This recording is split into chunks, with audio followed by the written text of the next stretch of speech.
Hello everyone, it is time to talk The Boys Season 3. I have seen the full season, but do not worry, this review is totally spoiler-free, I promise.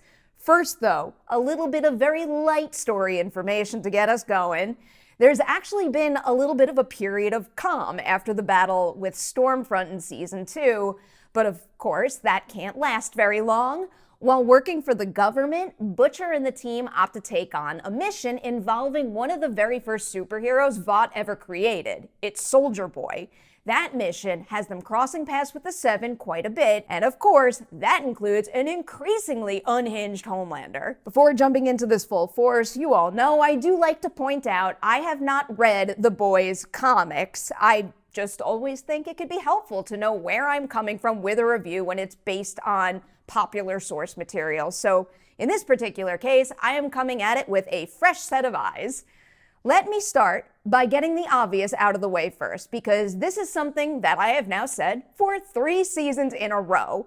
Antony Starr is incredible as Homelander. I very much understand that there are a whole lot of very talented individuals out there delivering great work in their series, but he really needs an Emmy nomination for his work on this show. From my limited perspective, it just seems like one of the biggest challenges to take a character that is this outrageous with such a clearly defined set of extreme qualities and make sure that he never grows stale, that what he's about and how he goes about getting what he wants never feels repetitive and familiar.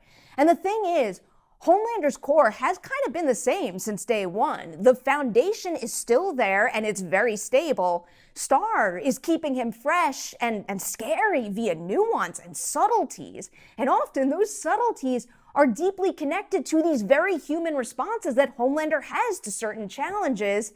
But of course, they're human responses that are taken to like the max, to the ultimate extreme. Homelander is a shitty dude, but Starr has always nailed the whole love to hate thing for me because of this brilliant balance between him exuding this intoxicating energy and big personality that makes him highly entertaining to watch, but while always making sure that you know why he makes these heinous decisions. And then what winds up happening is that particular quality winds up making him even more frightening and disturbing. And in a season like this one that focuses so heavily on what it means to be a hero and how incredibly dangerous the power of celebrity can be, Starr's performance, yet again, makes for quite the driving force that truly has you on the edge of your seat from start to finish. But of course here, we do have a very big, stellar ensemble on this show, and I'd really love to roll through them all right now, but I'm just going to stick to highlighting my Season 3 standouts, otherwise we would be here for a very, very long time.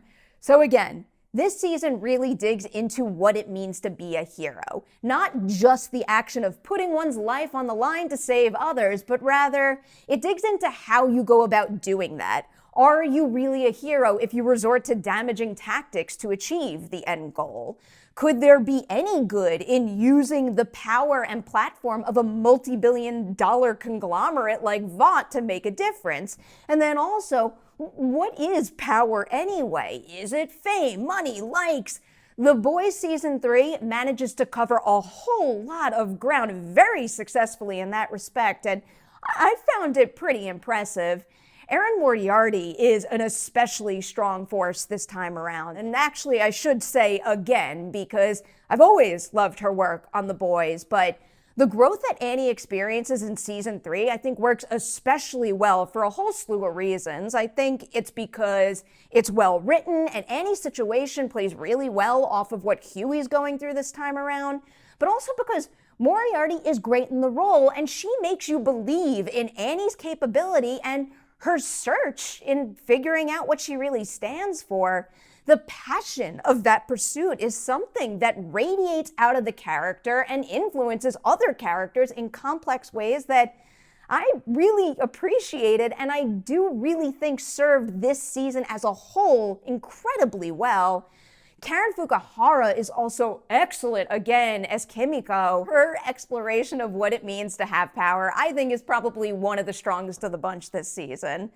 Now, I don't really like to compare like this, but I'm feeling the urge to do it because it kind of feels necessary to really convey why certain storylines this season hit me harder than others. Digging into one's relationship with power, I don't think worked as well for me in Huey's case. Jack Quaid is great in the role, and I can watch him play that character all day long. I've always especially loved how Huey influences the people around him, and I think his arc works well in that respect, but as an individual exploring his relationship with power, I did find his storyline to be a little more predictable and less nuanced than some of the other characters, like what Kimiko goes through. And then Fukuhara takes that A-plus material and brings such sensitivity and heart to it. I've got to imagine that what was originally on the page was quite solid, but it's the life that Fukuhara breathes into that emotional transformation that is just really something special, and I think a big reason why she makes such a big impression this season.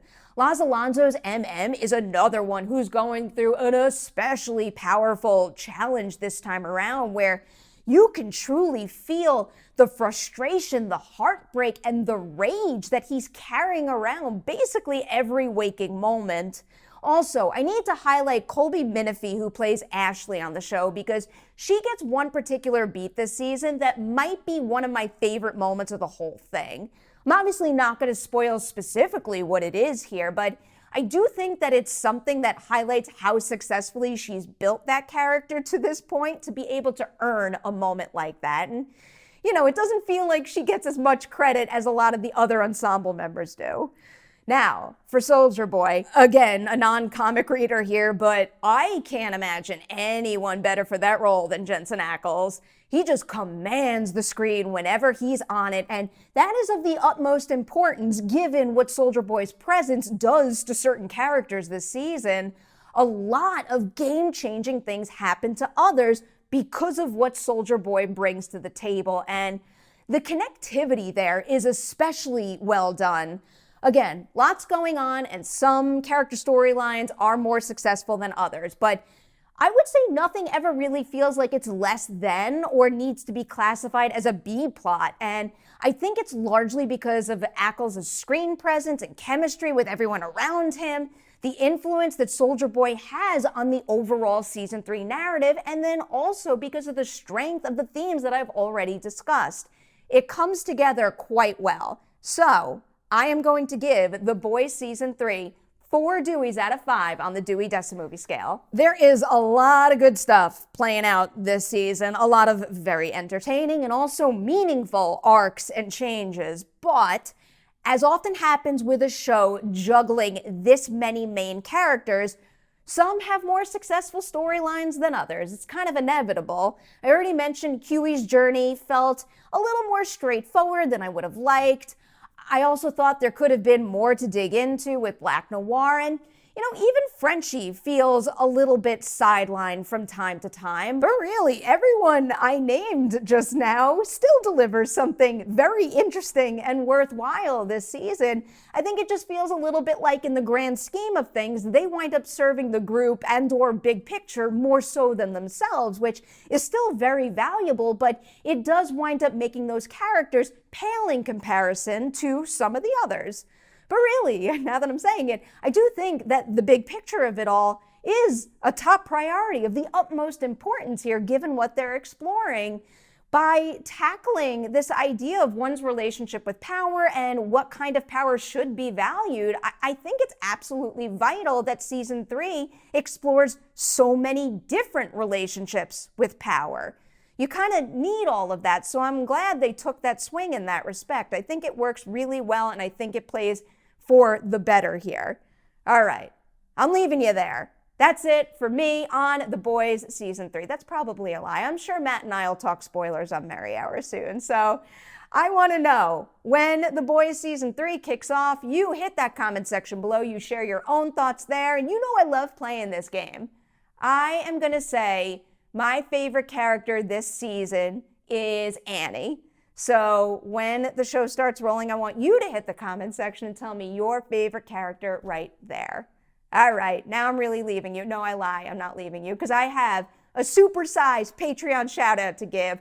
a fantastic group of 12 here. They are MK Songbird, John Gregory, Donovan, Frank, Jared, Wessel, Carol, Michael, Evan, James, Kavi, and Arturo.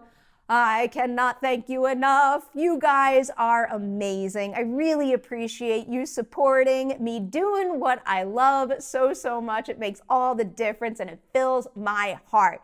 Thank you for being you, and thank you for being here supporting the Patreon campaign.